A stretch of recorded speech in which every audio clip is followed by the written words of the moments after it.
X ユナイトだ。よし、行くぞ。 X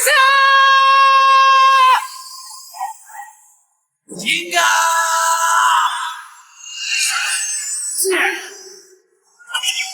ジーノ、ウルトラマン、ベリアス、ウルトラマンジーノ、プリミティブ、ウルトラマンさん、ウルトラマン、ギガさん、光の力、お返ししまーす。ご唱和ください、我の名を、ウルトラマンゼー、ウルトラマンゼー。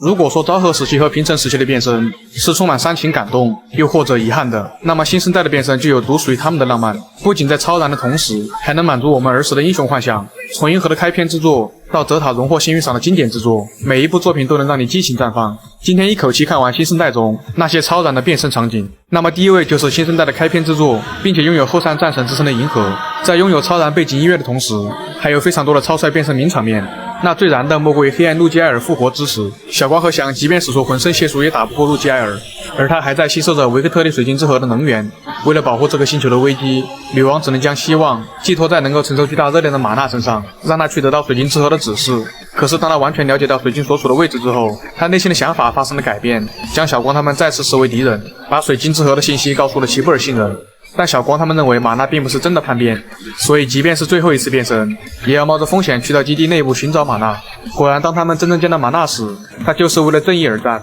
在危机时刻为小光他们挡下致命攻击。不得不说，这个变身场景是真的帅。あと一回、最後の一回、銀河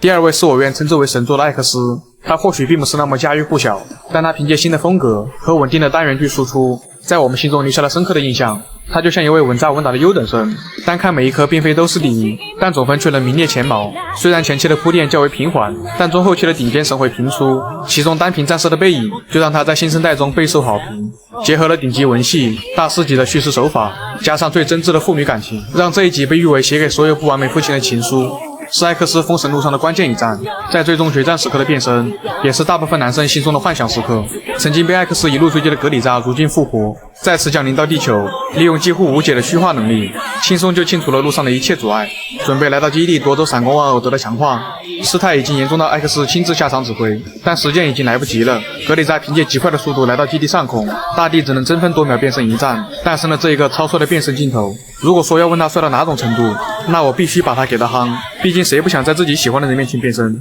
今まで黙っててごめん。だから何を？俺と X であいつを止めてみせる。大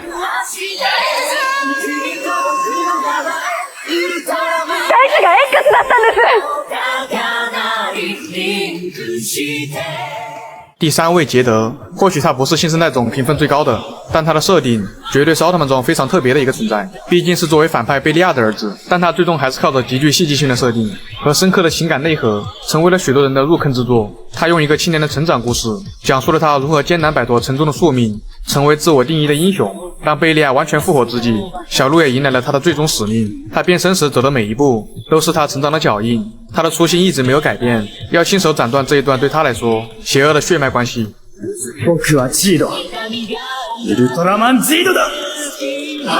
即便他暂时还没有消灭贝利亚的能力，但最终在奥王的帮助下，在时空裂缝中将贝利亚消灭。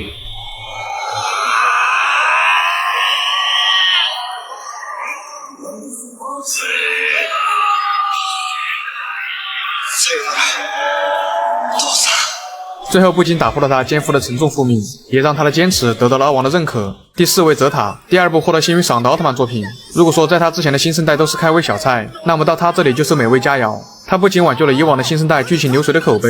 更是凭借他的硬实力完成了一场华丽的逆袭，甚至还被一度誉为令和迪迦。在最终决斗中，更是上演了一场闪耀摇辉的经典场面。当杨子被赛雷部落控制时，军械库想尽一切办法救出杨子，最终在摇辉的努力下，在幻境中将杨子唤醒。当杨子从驾驶室急速坠落时，姚辉毫不犹豫飞向杨子，完全不顾自己变身的极限，最终在所有人的注视下完成了这一次超帅变身。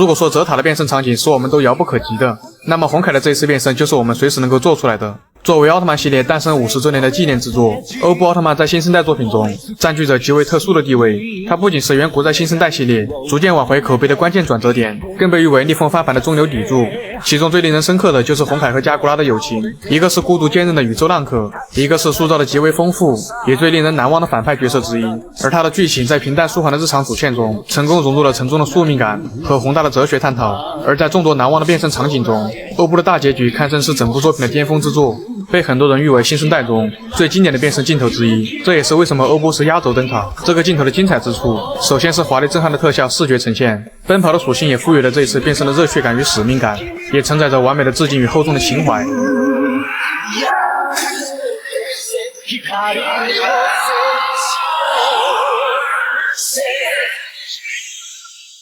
如果说昭和时期的变身承载着更多的是英雄的厚重感，旧平成时期的变身是独自拯救人类的使命感，那新生代中就是一场拯救世界的酣畅淋漓。他们的帅不再是昭和或者旧平成那种庄严悲壮的降临感，而是一种融合的视觉盛宴，节奏爽快中二热血的全新美学。它也并不是单纯的酷炫，往往承载着角色的成长和抉择。当然新生代变身也并不是完美无缺，有人觉得流程太长太繁琐，还有一部分场景为了帅而牺牲了原本该有的压迫感和紧凑感。但换个角度想，这也正是新生代定位的取舍。如果昭和是守护，平成是思考，那新生代就是属于他们的狂欢。